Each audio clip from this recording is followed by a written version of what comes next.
नमस्कार दोस्तों, मैं हितेशु चंद्रा फ्रॉम गवर्नमेंट पॉलिटेक्निक बनानी।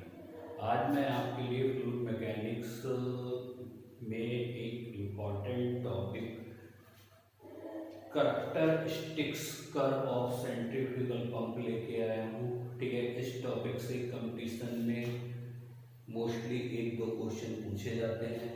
ठीक है, और इन कर्व्स को ध्यान से समझें। ठीक है, ठीक है। Characteristic curves of centrifugal pump. ठीक है, आज के टॉपिक में हमें सेंट्रीफ्यूगल पंप्स के करैक्टरिस्टिक्स कर्व को स्टडी करना है। अब सबसे पहले हम समझते हैं करैक्टरिस्टिक कर्व्स होते क्या हैं। ठीक है, हम जानते हैं जो भी पंप होता है, सेंट्रीफ्यूगल पंप होता है, वो एक स्पेसिफिक या पर्टिकुलर स्पीड, फ्लो रेट और हेड के लिए डिजाइन किया जाता है। मतलब कोई भी पंप होगा, ठीक है, वो एक निश्चित स्पीड के लिए डिफाइन होगा, निश्चित फ्लो रेट के लिए होगा और निश्चित ही डिस्चार्ज के लिए, ठीक है, डिजाइन होगा। ठीक है, हम क्या करते हैं उस पंप को कि डिफरेंट फ्लो रेट और डिस्चार्ज पर उसे क्या करते हैं, ऑपरेट करते हैं। फिर उसमें जो चेंज आते हैं उसको स्टडी करते हैं, और जब इस परफॉर्मेंस को हम ग्राफिकली प्लॉट करते हैं तो इन ग्राफ्स को हम करैक्टरिस्टिक्स कर्व कहते हैं। करैक्टरिस्टिक्स कर्व की सहायता से हम पंप की परफॉर्मेंस और बिहेवियर की स्टडी करते हैं। ठीक है, क्या स्टडी करते हैं? परफॉर्मेंस और बिहेवियर की स्टडी करते हैं। इस प्रकार से भी कह सकते हैं कि करैक्टरिस्टिक्स कर्व एक ग्राफिकल रिलेशन है। ठीक है, हमारा हेड्स में, फ्लो रेट्स में, स्पीड में, ठीक है, और पावर में। ठीक है, ये जो करैक्टरिस्टिक्स कर्व हैं वो इन सारी क्वांटिटीज के बीच में एक ग्राफिकल रिलेशन क्रिएट करते हैं। करैक्टरिस्टिक्स कर्व दो प्रकार के होते हैं। ठीक है, एक होता है ऑपरेटिंग करैक्टरिस्टिक्स कर्व, दूसरा होता है मेन करैक्टरिस्टिक्स कर्व। ठीक है, सबसे पहले हम पढ़ते हैं ऑपरेटिंग करैक्टरिस्टिक्स कर्व। ठीक है, ऑपरेटिंग करैक्टरिस्टिक्स कर्व को पंप की कांस्टेंट स्पीड पर खींचा गया है। अब ये किस पे खींचा गया है? बाई अक्ष पर हेड और पावर इनपुट एफिशिएंसी और पावर आउटपुट है। ठीक है, और एक्स अक्ष पर हमारा, ठीक है, डिस्चार्ज रेट या कैपेसिटी रेट है।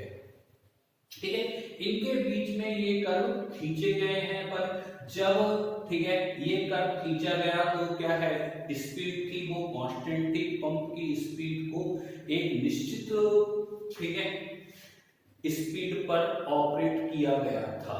ठीक है, अब इस कर्व से पता क्या चलता है? सबसे पहले हम स्टडी करते हैं, ठीक है, H वर्सेस Q कर्व की, हेड वर्सेस डिस्चार्ज कर्व की। ठीक है, जो Q मतलब डिस्चार्ज और H मतलब हमारा हेड। यहां पर हेड है वो मैनोमेट्रिक हेड है। ठीक है, अब होता क्या है, ठीक है, हमें यहां से दिखाई दे रहा है, ठीक है, कि जैसे जैसे डिस्चार्ज बढ़ता जा रहा है वैसे वैसे, ठीक है, हमारा हेड कम होता जा रहा है। ठीक है, कर्व जो हेड वर्सेस डिस्चार्ज में खींचा गया है, डिस्चार्ज बढ़ाने पर हेड की वैल्यू कंटिन्यूअस डिक्रीज होती जाती है, पर जीरो डिस्चार्ज पर कुछ हेड है। जीरो डिस्चार्ज पर, ठीक है, इतना ये यहां से यहां तक का हेड है, इसे हम कहते हैं सट ऑफ हेड। सट ऑफ हेड, ठीक है, ये इसलिए होता है कि जो पंप, डिजाइन पंप होता है वो एक निश्चित क्वांटिटी फ्लूइड को, ठीक है, एक निश्चित, ठीक है, हेड तक पहुंचाने के लिए हमेशा कैपेबल रहता है। ठीक है, यहां से ये जो जीरो डिस्चार्ज पर, ठीक है, पंप का हेड है उसे सट ऑफ हेड कहते हैं। ठीक है, अब दूसरे कर्व की बात करें या पहले इस कर्व में एक चीज और रह गई, ठीक है। Point a duty, point A को ड्यूटी पॉइंट कहते हैं। पॉइंट ए वही पॉइंट है जिस पर, ठीक है, हमें ऑप्टिमम कंडीशन या मैक्सिमम एफिशिएंसी प्राप्त होती है।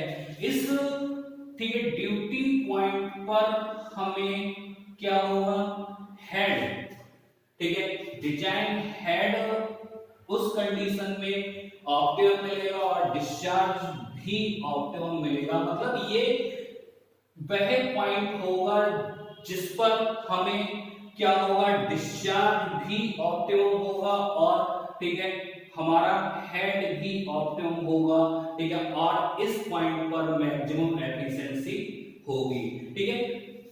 इस पॉइंट को, इस डिस्चार्ज को नॉर्मल या, ठीक है, डिजाइन डिस्चार्ज भी कहते हैं और इस हेड को हम, ठीक है, नॉर्मल हेड या डिस्चार्ज हेड भी कहते हैं, ठीक है।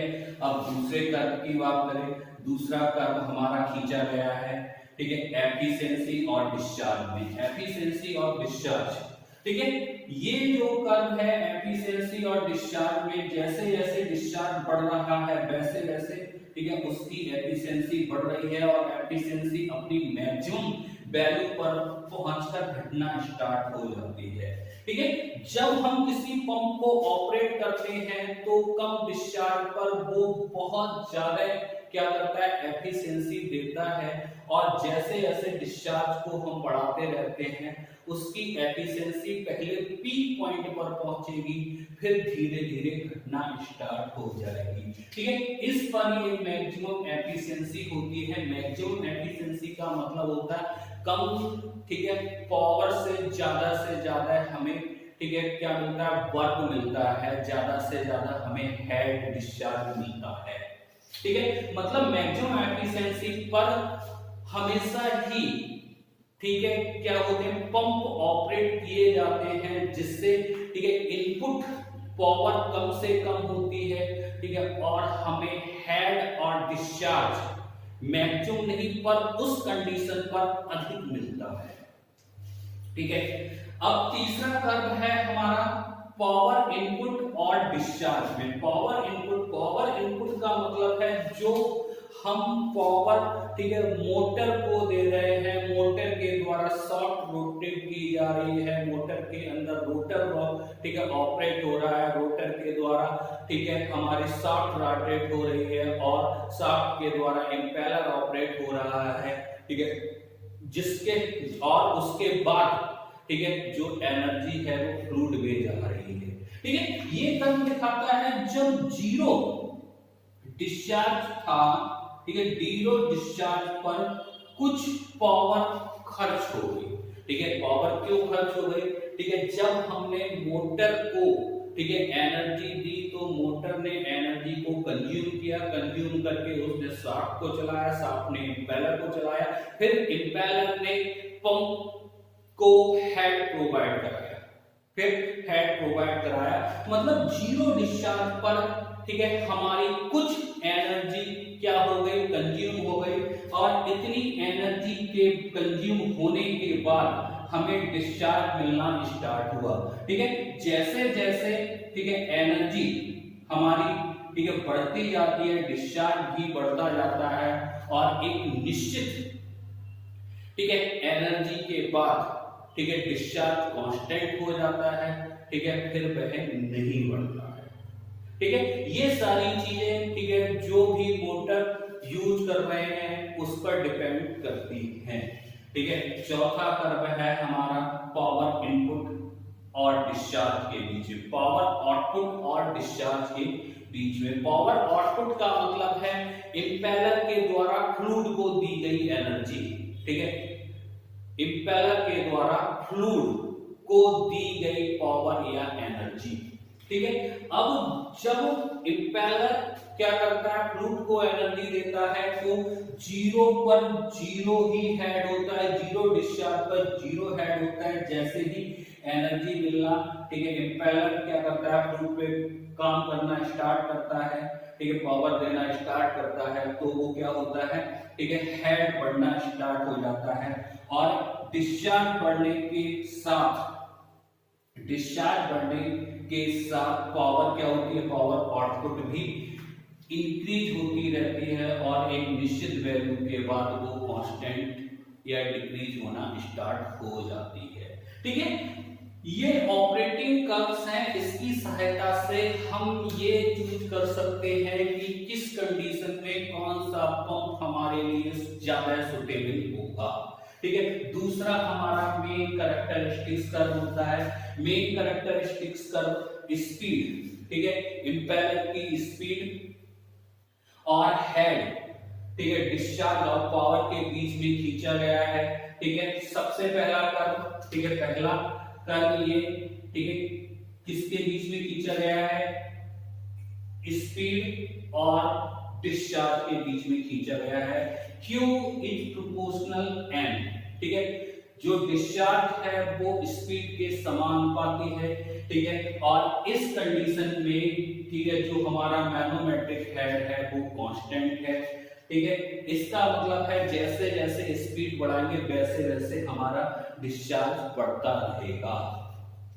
ठीक है, ये एक स्ट्रेट लाइन को रिप्रेजेंट करता है। ये किसको रिप्रेजेंट करता है, एक स्ट्रेट लाइन को रिप्रेजेंट करता है। ठीक है, दूसरा जो कर्व है हमारा हेड वर्सेस, ठीक है, हेड वर्सेस स्पीड में खींचा गया है। इसमें जो हेड है वो स्पीड के स्क्वायर के प्रोपोर्शनल होता है। ठीक है, स्पीड बढ़ाने पर, ठीक है, वो उसकी स्क्वायर की टर्म्स में हेड इंक्रीज होता है। ठीक है, इस कंडीशन में Q कांस्टेंट रहता है। ठीक है, और जो तीसरा कर्व है वो पावर वर्सेस स्पीड में खींचा गया है।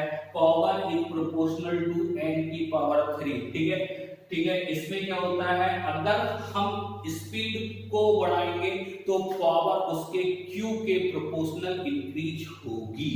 ठीक है, जो पहला कर्व है वो स्ट्रेट लाइन कर्व है, दूसरा कर्व पैराबोलिक कर्व है, तीसरा कर्व क्यूबिक कर्व है। ठीक है, अब इस कर्व से हमें पता चलता है कि स्पीड बढ़ाने पर डिस्चार्ज उसके प्रोपोर्शनल, ठीक है, बढ़ेगा। ठीक है, हेड उसके स्क्वायर में बढ़ेगा और जो पावर है उसके क्यू में इंक्रीज होगी।